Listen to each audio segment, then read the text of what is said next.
Hello, good day, and welcome to this session on logistics outsourcing. By the end of this session, you should be able to explain logistics outsourcing, discuss the reasons for outsourcing logistics, explain the benefits to outsourcing logistics. So, in general, the idea of outsourcing is where organizations give out their on-call activity to an experienced supplier to provide those activities to the organization.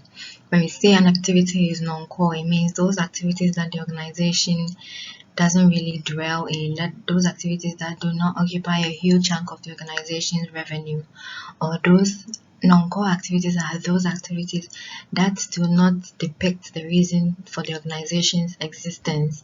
So when these activities are given out to an expert provider to provide on behalf of the organization, that is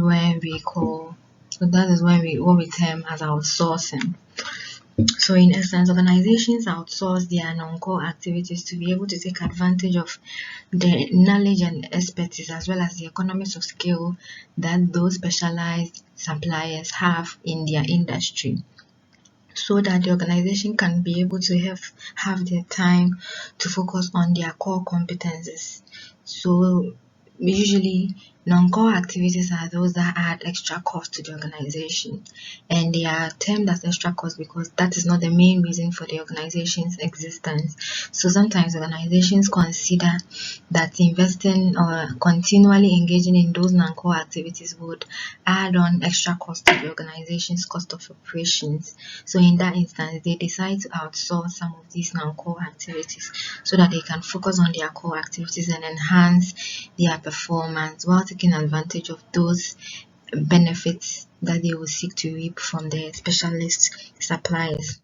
So logistics outsourcing is about giving out logistics activity, assuming logistics is not part of the core competence or the core activity that the organization undertakes. So for a typical manufacturing firm, we can say that if they deem that logistics is not a core activity or a core competence of theirs, they would decide to outsource their logistics activity to third-party logistics providers to provide those logistics services for them so that they can focus on their manufacturing activities.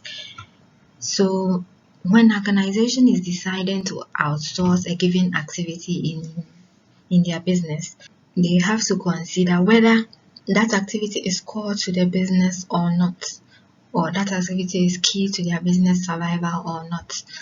Then secondly, they have to consider whether there are political considerations. So if you are outsourcing, whom are we giving it to?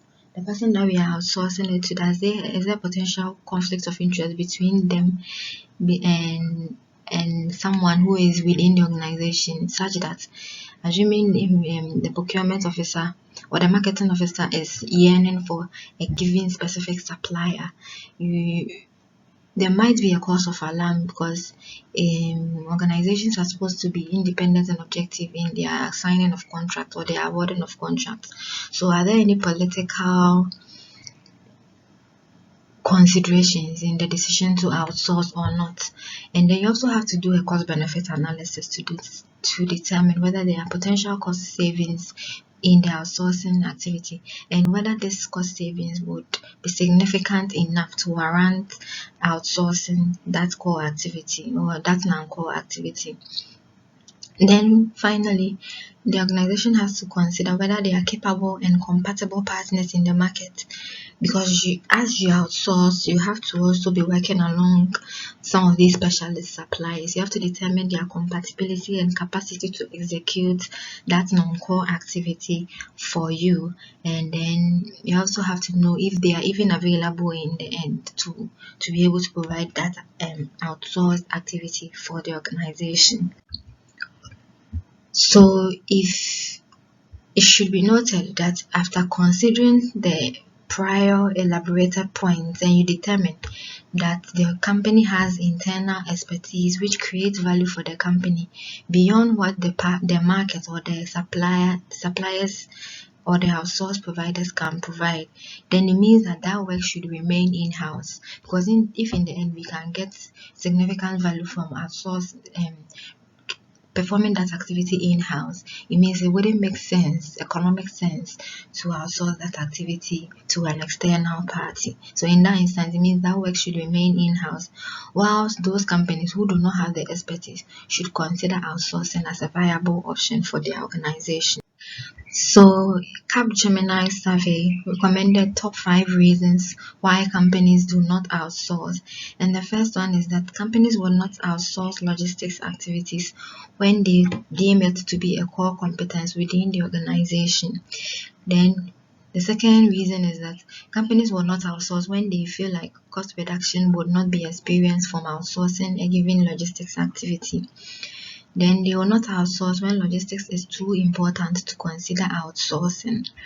Then when they decide that the service level commitment that they expect from outsourcing logistics will not be realized, hence they need to perform the logistics activity in-house.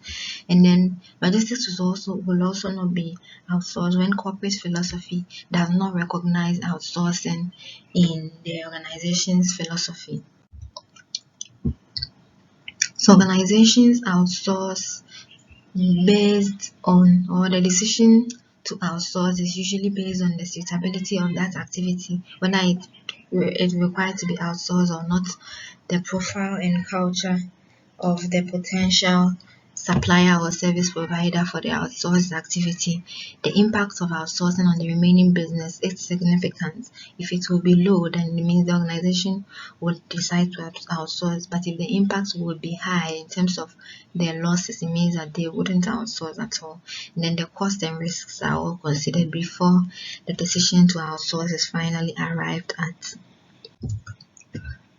Outsourcing logistics activities provide certain benefits, some of which include flexibility in the sense that you are able to agree on or negotiate on certain services that may not have been possible, assuming you were supposed to provide those outsourced and logistics activities yourself, and you get access to a wide range of options when you outsource to a specialist. Then there is low risk because you don't own the logistics service, so sometimes logistics activities are insured and the losses sometimes accrue to the service provider, so there is low risk of outsourcing. And then it helps to save time and money to the organization. And then you get access to professional work because in the end you are outsourcing your logistics to an expert third party logistics provider who has experience and is also trying to save their reputation, so they professionally and diligently execute their logistics activities for the organization. And they also get access to technology because organizations usually outsource to competent and specialist people who have the necessary resources that are needed to execute logistics, and these suppliers always or mostly have logistics automation to enhance or facilitate their logistics activity, and the organization is able to benefit from some of these technological advancements since they wouldn't have been able to access some of these benefits or resources when they were assuming they were to execute the logistics activity in-house. Thank you.